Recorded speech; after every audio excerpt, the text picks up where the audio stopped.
আপনারা জানেন আশুলিয়ায় যে 7টা লাশ, আপনি ভাবেন, মানে আপনি চক্ষু বন্ধ করে অসুস্থ হয়ে যাবেন আপনারা আবারও যদি চিন্তা করেন যে আপনার ভাই, আপনার বাবা, আপনার সন্তান, এই 7টা লাশের মধ্যে 6 জন মৃতদেহ ছিল আর 1 জন জীবিত ছিল, শহীদ সজল। তার মা আমাদেরকে এসে বলেছে, বাবা আমার সন্তানের গায়ে যখন আগুন দেওয়া হয়, পেট্রোল ঢেলে পুলিশ আগুন দেয়, তখনও প্রত্যক্ষদর্শীরা দেখছে পাশ থেকে আমার সন্তানের হাতটা নড়তেছিল। এই ট্রমা আপনি নিতে পারবেন না। আজকে একটা ইন্টারভিউ ছাপা হয়েছে, সেই 7 জন লাশের আর একজন, তার ভাই, তার বোন ইন্টারভিউ করছে।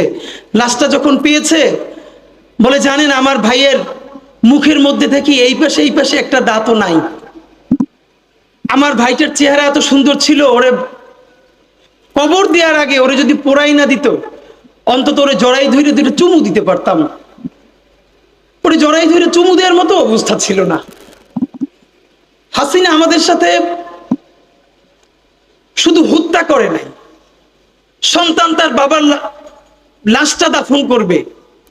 এখনো রায়ের বাজারে আমরা অনেকবার গেছি, 150-র উপরে বেওয়ারিশ লাশ, 1 বছর হয়ে গেছে।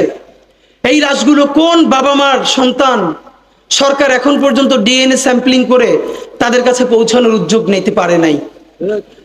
কোন স্ত্রী তার স্বামীর জন্য অপেক্ষা করে আছে, কোন সন্তান বাবার জন্য এখনো পথে বসে আছে, আমরা জানি না সেই বেওয়ারিশ লাশগুলো।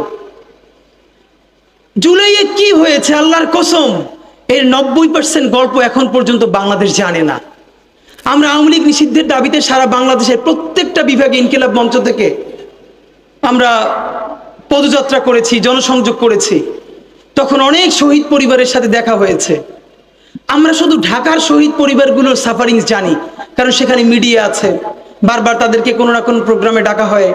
যেই উপজেলা, যেই জেলায় যে বিভৎসতা ঘটেছে, এখন পর্যন্ত তার কোনো, দেখেন আমরা কি করতে পারলাম। এই রাষ্ট্রর কি উচিত ছিল না, 1000 বার বলেছি, এই ইতিহাসকে নাই করে দেয়া হবে। সারা ঢাকায় যেই 6টা 7টা জায়গায় রণক্ষেত্র হয়েছে, যাত্রাবাড়ি, রামপুরা, উত্তরা, এরকম সব জায়গায় বিভাগীয় যে জায়গাগুলোয় গণহত্যা চলেছে, সরকার আপনি একটা কমিশন করতেন। সেই কমিশন রাস্তার উপরে স্টেজ করে প্রত্যেকটা শহীদ পরিবারের গল্প শুনবে। ঘন্টার পরে ঘন্টা যেই গণহত্যা চলেছে, শহীদ পরিবার বলবে তার সন্তানকে, তার বাবাকে, তার মাকে কিভাবে প্রকাশ্য দিবালোকে হত্যা করেছে সেই ঘটনা বলবে। সংসদ টেলিভিশনে তা একদম লাইভ টেলিকাস্ট করা হবে। যেই ভাই 2 চোখ হারিয়েছে, আজকেও দেখলাম মাদ্রাসার সম্ভবত যাত্রাবাড়ির ঘটনা, পুরো সাদা জুব্বটা রক্তে লাল হয়ে গেছে, এবং একটা কলেজের ছাত্র তার মাথার